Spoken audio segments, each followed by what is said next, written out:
ठाणे शहरातील हुक्का पार्लर व अवैध धंद्यावरील कारवाईचा प्रश्न आजही अनुत्तरित आहे.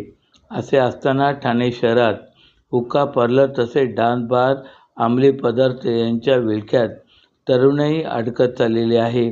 ठाणे शहराचे जनसेवक आमदार संजय केळकर यांनी कित्येक वेळा विधान भवनात तसेच विधान भवनातील अधिवेशनात या हुक्का पार्लर व अवैध धंद्याबाबत लक्षवेधी मांडली होती. त्यानंतर ठाणे शहरातील काही पोलीस ठाण्याच्या हद्दीतील हुक्का पार्लरवर कारवाई करण्यात आली. मात्र आजही ठाण्याच्या घोडबंदर परिसरात हुक्का पार्लर व बेकायदे धंदे आजही राजरोसपणे सुरू आहेत. याबाबत हुक्का पार्लर मुक्त ठाणे अशी चळवळ भारतीय जनता पार्टीने सुरू केली आहे. यासाठी भारतीय जनता पार्टी युवा मोर्चाने आक्रमक भूमिका घेत ठाणे शहराचे जनसेवक आमदार संजय केळकर यांच्या नेतृत्वाखाली ठाणे पोलीस आयुक्त यांना निवेदन दिले की दिवसेंदिवस तरुणी हुक्का पार्लर व अंमली पदार्थांच्या सेवनाच्या आहारी जाऊन आपलं आयुष्य अंधकारमय करत आहेत. यासाठी भारतीय जनता पार्टीचे युवा मोर्चाचे अध्यक्ष सुरेश दळवी यांनी ठाणे पोलीस आयुक्तांना निवेदन देत या अवैध धंदे व हुक्का पार्लरवर कारवाई करण्याची मागणी केली. ठाण्याच्या घोडबंदर परिसरात दिवसेंदिवस या हुक्का पार्लरवाल्यांची संख्या वाढत आहे. त्यामुळे तरुणाईने एक प्रकारे त्या हुक्का पार्लरच्या व्यसनाधीन होत असताना पाहायला मिळत आहे. जर ठाणे पोलिसांनी आक्रमक भूमिका घेत या हुक्का पार्लरवर बेकायदा धंद्यांवर कारवाई केली नाही तर भाजपा युवा मोर्चा प्रत्यक्ष जागेवर जाऊन या हुक्का पार्लरवर कारवाई करेल असा इशारा देखील भाजपा युवा मोर्चाचे अध्यक्ष सुरेश दळवी तथा ठाणे शहराचे जनसेवक आमदार संजय केळकर यांनी दिला आहे. यावेळी भाजपा युवा मोर्चाला ठाणे पोलीस आयुक्त आशिष डुमरे यांनी सकारात्मक प्रतिसाद दिला असून यापुढे अशा अवैध धंदे, अवैध प्लेसमेंट, अवैध हुक्का पार्लर यांच्या विरोधात तीव्र मोहीम छेडली जाईल असं आश्वासन ठाणे पोलीस आयुक्त आशिष डुमरे यांनी भाजपा युवा मोर्चा तसेच जनसेवक आमदार संजय केळकर यांनी दिले.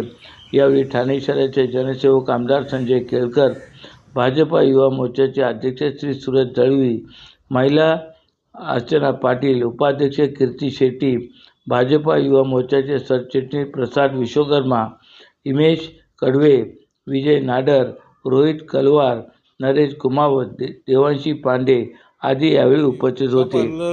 मुक्त ठाणे ही चळवळ आम्ही 3 वर्षापासून चालू केली.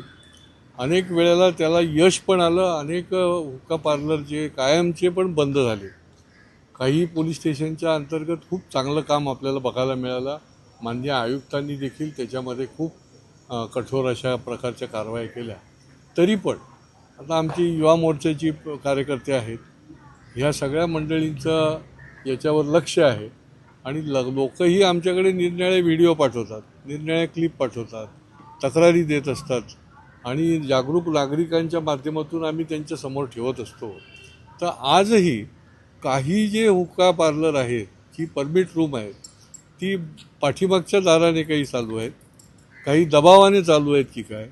आणि त्याच्यामुळे आम्ही माननीय पोलीस आयुक्तांकडे या संबंधामध्ये स्पष्ट त्यांना सांगितलं आहे की आपण याच्यावर कारवाई करा, कुठलाही मुलाहिजा ठेवू नका. हा सामाजिक प्रश्न आहे. अन्यथा आमचा युवा मोर्चा जो आहे तो त्या ठिकाणी स्वतः ह्या हुक्का पार्लरची जी काही जे चालू आहे त्या ठिकाणी जाऊन उभं राहील. दुसरं आज मी काही क्लिप्ससुद्धा साहेबांकडे दिल्या की ज्या ठिकाणी अशा 8 जागी ओपन काही छोटी जागा आहेत, तर रहिवाशांनी आमच्याकडे त्या क्लिप पाठवल्या की त्या ठिकाणी ड्रग्जचा मोठ्या प्रमाणामध्ये तरुणांच्याकडनं सेवन केलं जातं आणि रात्र त्या ठिकाणी बसून हा अड्डा चालतो.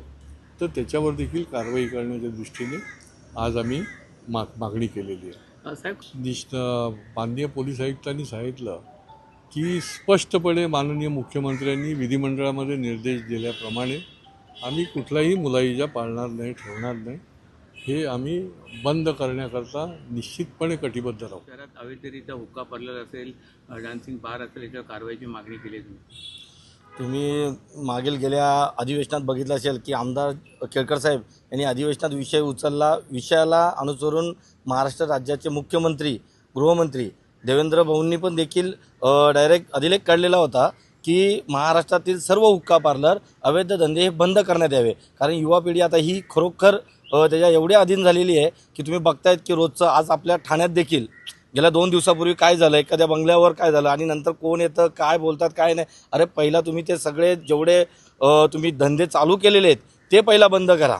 आज मुख्यमंत्र्यांचा आदेशानुसार आदेश दिल्याच्या नंतर देखील जर ठाण्यात असे हुक्का पार्लर अवैध धंदे चालू आहेत तर 100% पालकमंत्र्यांनी लक्ष दिलं पाहिजे. का दिलं पाहिजे त्यामागचं मी आत्ताही एक न्यूजच्या मार्फत तुम्हाला सांगायचं मला वाटतंय की पिक्चरमध्ये आपण बघितलं असेल धर्मवीर दिघे साहेबांच्या की साहेबांनी एक आदेश दिला आणि तुम्ही तेव्हा सर्वजण बंद करायला गेले. आज तोच वारसा ठाण्यातील आमदार जनसेवक केळकर साहेब वापरत आहेत. त्यांची तळमळ चाललेली आहे की युवा पिढी इथं कुठेतरी ती बिघडू नये यासाठी त्यांची तळमळ चालू आहे.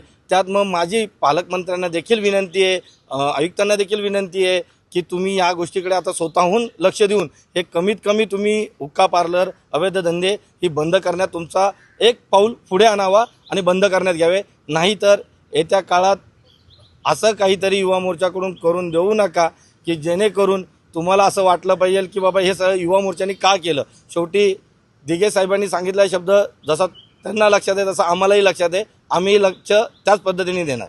100% राजकीय जर दबाव नसेल तर हे चालणारच नाही. कारण सामान्य नागरिकांची मागणी आहे बंद करायची. माझं म्हणणं आहे तुमची मागणी आहे नागरिक नेत्यांची की बंद करायचं. मग अडलंय काय? अडलंय तरी कुठं की सर्व पक्षांना म्हणणं आहे का? नाही तर मग कोणत्या तरी पक्षांनी येऊन पुढे बोलावं की नाही मग आम्हाला नाही बंद करायचं आहे. असं तर काही नाही ना.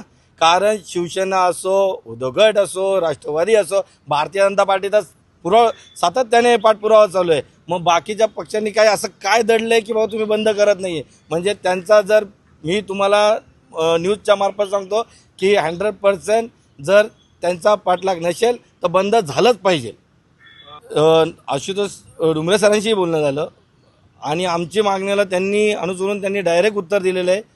युवा मोर्चाचा अध्यक्ष म्हणून तुला जिथंही जी मदत लागेल, मी त्यांना भरपूर अशा काही गोष्टी सांगितल्यात कुठं काय घडतं आणि क्लिप दाखवल्या गेल्या आहेत माझ्याकडून. मी सर्व दाखवलं त्यांना की सर बघा. आणि सरांना खरोखर आतुरतेने सरांनी सांगितलं आहे, त्यांनी आश्वासन दिलेलं आहे की युवा मोर्चाचाच नाही सुरत एक नागरिक म्हणून युवक म्हणून तू समोर आलायस 100% तुला आणि तुझ्या या सर्व मित्रमंडळांना मदत होईल. कारण रात्रभर आम्ही बंद करण्यासाठी फिरत असतो.